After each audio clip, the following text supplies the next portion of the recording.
कबाब में हड्डी बने? कौन हो? कौन हो? कौन हो कबाब में हड्डी बने आ गए? हाँ भैया कहना है में तूने प्यार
मजनू को भूल जाएंगे, लैला को भूल जाएंगे, मजनू को भूल जाएंगे।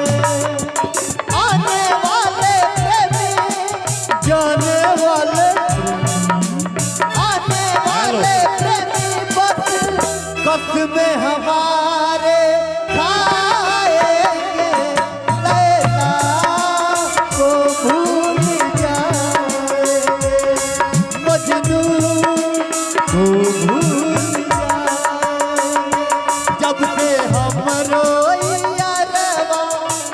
दगा दे गई, जब से हमरो यारवा दगा दे गई, तब से दारू में डूबल रहत बानी हम, तब से दारू में डूबल रहत बानी हम।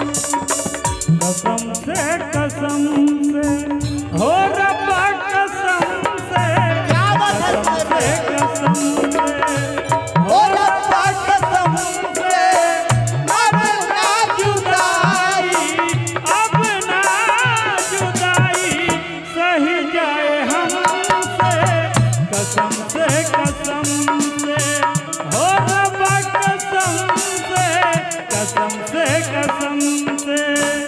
लेकिन इसके पहले आपने क्या गाया था भैया?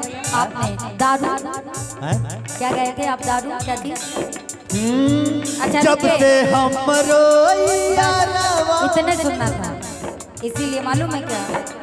किसी की याद सताए शराब पी लेना है, शराब पी लेना।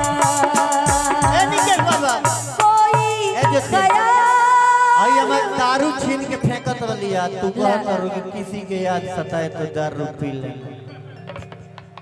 अच्छा ये फेंकत रही है तब बीच में टोकल जरूरी होला का? किसी के याद सताए तो शराब पी